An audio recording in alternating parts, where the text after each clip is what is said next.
Welcome back to the shop. We're deep into the winter months and today I'm working on my twin turbo stick shift Nova.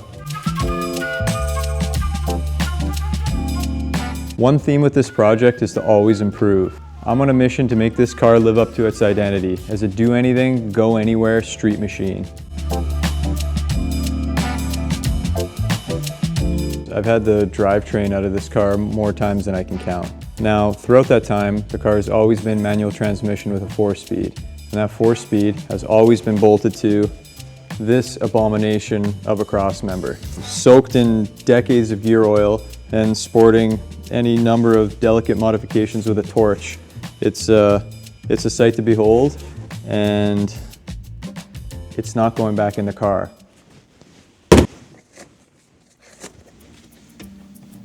Okay, let's get to work. The long winters in northwestern Ontario give me a special appreciation for the summer months, which feel quite a lot closer while tinkering in the workshop, our safe haven from the cold.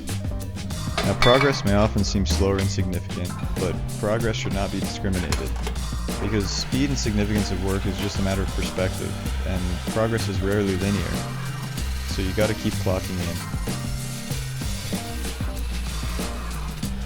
Now in this case, my design requirements for the new transmission crossmember include ease of installation, minimal weight, and increased lateral stiffness to better tie the chassis together. And the new design should also retain the polyurethane transmission mount in the center. So to meet these, I spec'd the section of 4130 chromoly tubing for the basis of the crossmember. Chromoly offering great strength to weight ratio, and in this case the tube will arrange horizontally between the frame rails, where pairs of accompanying tabs will secure it to the frame.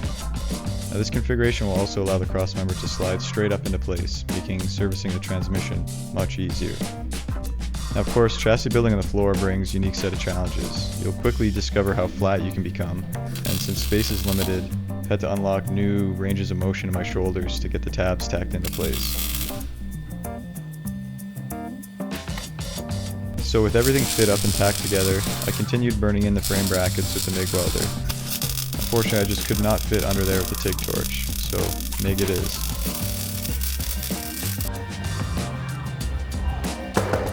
Gotta say, for a lift, it is tough to fabricate with about an inch above your head. Gotta make it work. Find a way. So the cross tube is mounted to the frame using two grade 8 3/8 bolts. And to enhance the strength of the assembly, I'm drilling clearance for a chromoly sleeve to be welded into each tube end for the mounting bolt.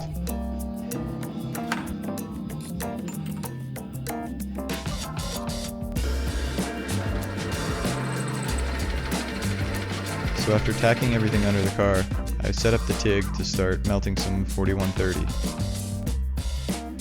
First, the sleeves for the mounting bolts, then the center support to the transmission mount. Now, TIG welding is the preferred technique for joining chromoly since heat input can be managed to minimize embrittlement. Also, it ends up looking pretty awesome.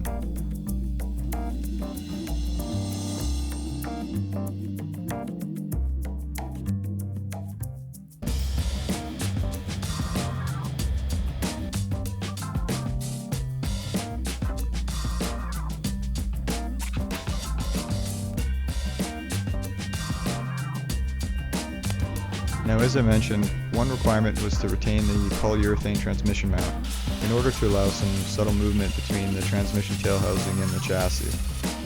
Now, this need is mainly due to the fact that this Nova is a subframe car, so stuff tends to move and flex a bit, and without the poly mount, the transmission housings tend to break. Now, retaining this mount left just enough space to squeeze in the support tube. And with that piece fit up, it was time to melt some more filler rod and make it all one. Check out those colors.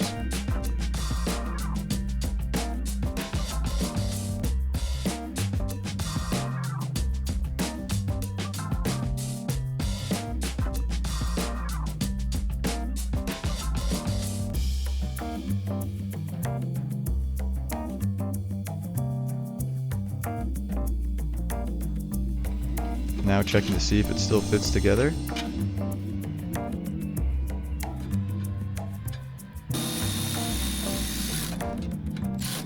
Like a glove. And with that, the old is out and the new is done and in place. Now, as opportunities like this present to make something more functional, more reliable, more serviceable, or safer, I'm going to continue making best efforts to do so. So if you're into elevating design and implementation while gaining knowledge and some skills along the way, consider subscribing to my channel. And until next time, keep clocking in.